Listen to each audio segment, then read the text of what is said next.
Assalamualaikum warahmatullahi wabarakatuh. Nashkurullah syukran katsira bi qiraatil hamdalah ala hidayatihi wa taufiqihi alladhi nahnu na'isu biha wa nusalli wa nusallimu ala Muhammadin ala juhdihi wa bazlihi litablighi syara'i'illah hidayatan lana. Kajian kita pada hari ini anti dari sifat 20. Jadi selama ini bangsa Indonesia telah menghayati sifat 20 dalam mengenal Allah, tapi ada antinya. Anti dari sifat 20. Siapa yang anti itu adalah kelompok Abu Lahab dan Abu Jahal. Ada suatu kitab namanya Durarus Saniyah, itu memuji-muji akidah Abu Lahab dan Abu Jahal. Apa yang dipuji? Katanya Abu Lahab dan Abu Jahal itu lebih murni akidahnya dibandingkan umat Islam pada umumnya di dunia, terutama mereka yang bertawasul. Katanya tawasul itu apa? Tawasul itu orang yang tidak langsung berdoa tapi memakai pendahuluan ila hidratin Nabi Mustafa Muhammad sallallahu alaihi wasallam. Ada yang berdoa dulu dengan menyebut orang-orang yang soleh. Nah, pakai pendahuluan. Jadi katanya orang-orang yang berdoa memakai tawasul, memakai pendahuluan, itu lebih rendah tingkat keimanannya, akidahnya dibandingkan dengan Abu Lahab dan Abu Jahal. Padahal dalam kisah hadis disebutkan di dalam gua 3 orang pemuda yang terjebak di dalam gua itu, dia bertawasul dengan kebaikan yang pernah dia buat. Ya Allah, selamatkanlah aku ya Allah, demi kebaikanku yang pernah kubuat. Aku digoda oleh seorang wanita agar bergaul bebas dengannya. Aku tolak ya Allah. Kalaulah itu memang jadi suatu kebaikan, itu kabulkanlah doaku ya Allah. Itu namanya bertawasul. Yang satu lagi mengatakan bahwa ada anak buahku yang gajinya belum dia terima, dia sudah pulang, aku belikan kepada kambing yang banyak. Kemudian setelah kambingnya banyak dipelihara orang, dia datang, aku katakan ini hasil kambingmu dulu, upahmu kamu berikan ke aku, belikan ke kambing, ambillah semuanya itu. Apakah itu satu kebaikan ya Allah? Kalau kebaikan itu ya Allah, kabulkanlah doaku. Jadi ada pendahuluannya berupa kebaikan, itu namanya tawasul. Nah, orang yang seperti itu tidak boleh, kata orang yang anti sifat 20. Nah, itu namanya tawasul, tidak boleh. Nah, akibatnya dikatakan bahwa akidah Abu Lahab, Abu Jahal itu lebih baik daripada akidah orang yang bertawasul, seperti orang yang dalam gua itu tadi. Masya Allah. Nah, jadi Bapak Ibu saudara-saudara sekalian, ada orang rupanya yang anti terhadap sifat 20. Kemudian dari segi kitab umpamanya Ibnu Taimiyah, kenapa dia anti terhadap sifat 20? Karena rupanya Ibnu Taimiyah itu menganggap alam ini kekal. Sedangkan sifat 20 mengatakan tidak ada yang kekal dari selain Allah. Ibnu Taimiyah mengatakan alam ini kekal bersamaan adanya dengan adanya Allah. Berdasarkan Ibnu Taimiyah terpengaruh daripada filsafat Karamiyah abad yang keempat. Sedangkan Ibnu Taimiyah adalah abad yang keenam. Dan kemudian pengaruh dari filsafat materialisme serba benda yang mengatakan kalaupun Tuhan itu ada, pasti dia berupa benda. Yang orang barat menyebutnya everything is matter. segala sesuatu hanya materi, segala sesuatu itu hanya benda. Nothing without matter. Tidak ada sesuatu itu tanpa benda. Kalaupun Tuhan itu ada, maka dia berupa benda. Mana bendanya itu? Bendanya duduk di atas aras. Padahal ayat itu mengatakan Ar-Rahmanu 'alal arsy istawa. Sifat penyayangnya Allah melindungi aras. Bukan Allah 'alal arsy istawa. Allah duduk di atas aras, tidak. Tapi sifat kasih sayang Allah menaungi aras. Bukan, tidak ada ayat satu pun. Cobalah cari satu saja ayat mengatakan Allah 'alal arsy istawa. Allah yang istirahat di atas aras. Tidak ada. Yang ada Ar-Rahman. Ar-Rahman itu kan bukan Allah, tapi sifat Allah. Sifat Allah yang maha pengasih, yang maha penyayang. Nah, jadi ada orang yang anti terhadap sifat 20 ini. Kenapa dia anti? Karena dia ingin menaikkan, memuliakan Abu Lahab dan menjatuhkan orang Islam, terutama ayah dan ibu Nabi, dijatuhkan, disebutkan ke neraka. Sedangkan Abu Lahab, Abu Jahal dinaikkan, harkatnya mempunyai keimanan rububiyah, cuma dia tidak punya keyakinan uluhiyah. Tapi rububiyahnya lebih hebat dibandingkan orang Islam pada umumnya. Masya Allah, apakah benar dengan demikian? Jangan percaya kepada saya. Ilmu saya biasa-biasa saja.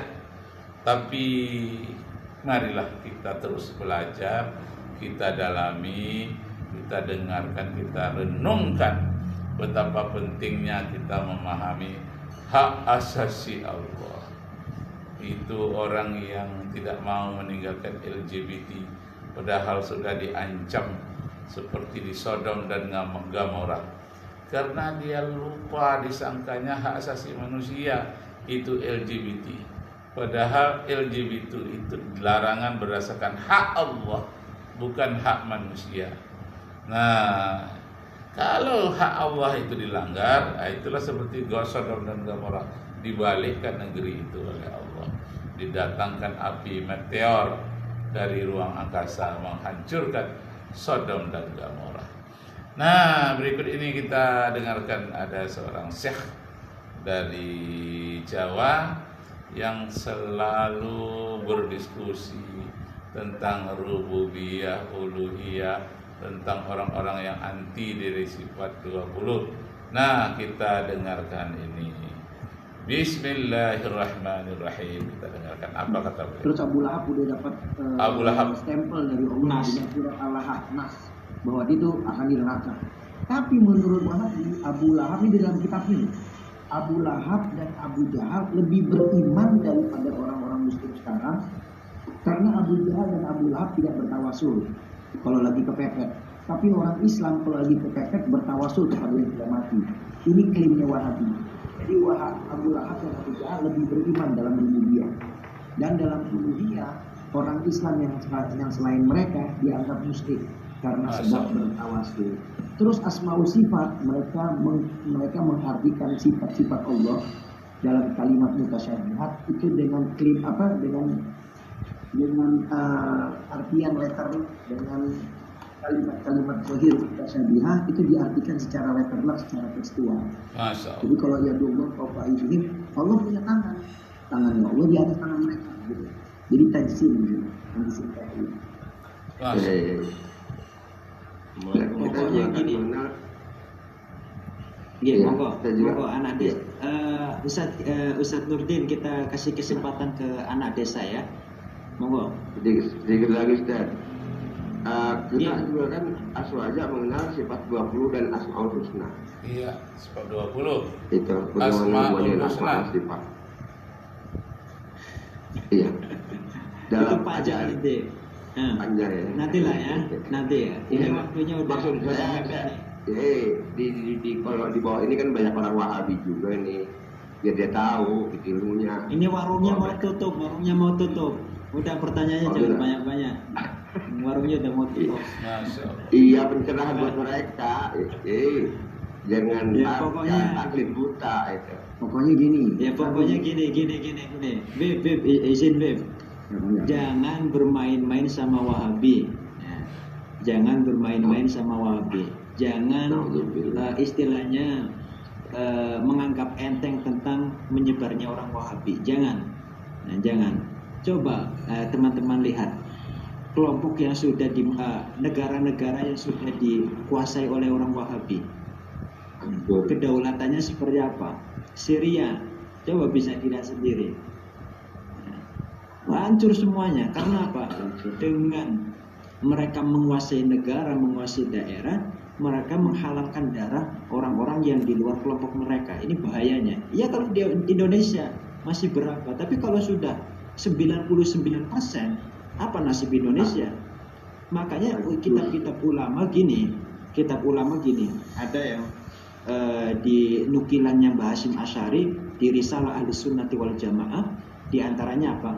Beliau menukil perkataan ulama bahwa Wahabi ini bagaikan luka yang bisa menggerogoti seluruh anggota badan.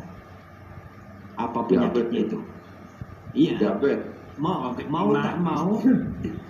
Bukan diabetes, AIDS. Nah, mau tak mau harus dipotong. Bahasa kerennya apa? Amputasi. Nah, Masya Allah. Jadi Bapak Ibu, saudara-saudara sekalian, banyak sekali diskusi-diskusi seperti ini. Kalau di Malaysia ada di Perlis, ada di Selangor, dan bermacam-macam tempat.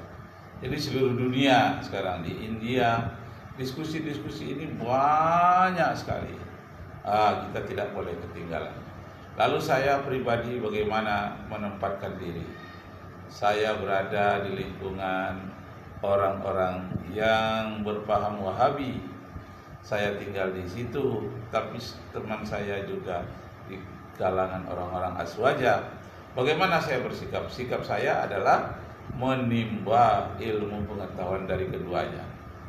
Saya baca buku-buku Durarus Saniyah, saya baca buku-buku Ibnu Taimiyah, saya baca juga buku-buku Kifayatul Awam, Tauhid, dan kebetulan saya mengajar ilmu Tauhid itu pula terhadap mahasiswa saya. Saya mengungkapkan kedua-duanya itu secara berimbang. Bagaimana mereka bisa memahami kedua hal ini sifatnya dinamis, tidak berburuk sangka kepada suatu yang manapun. Tapi kita belajar menuntut ilmu agar ilmu itu diberikan barakah oleh Allah. Tentang Ar-Rahman 'alal arsy istawa. Ada yang tafwid, ada yang takwil. Nah, yang lebih aman saya lihat itu adalah tafwid. Tafwid itu adalah tidak mengartikan, tidak menerjemahkan. Tangan Allah ya tangan Allah begitu saja, tapi tidak bermaksud tangan seperti manusia. Disebut tangan gitu saja, tidak ditafsirkan. Kalau takwil ditakwilkan, tangan itu takwilnya adalah kekuasaan. Istawa itu disebutkan Allah istawa di atas aras, tidak disebut duduk atau bersemayam, karena bersemayam itu adalah takwil. Nah, begitu kita diminta bijaksana dalam memahami apa-apa yang terjadi di tengah masyarakat kita. Ud'u ila sabili rabbika bil hikmah wal mau'izatil hasanah wajadilhum billati hiya ahsan. Jangan menyebelah kemana-mana, tapi timbalah ilmu dari mana-mana. Allahu Akbar. Wassalamualaikum warahmatullahi wabarakatuh.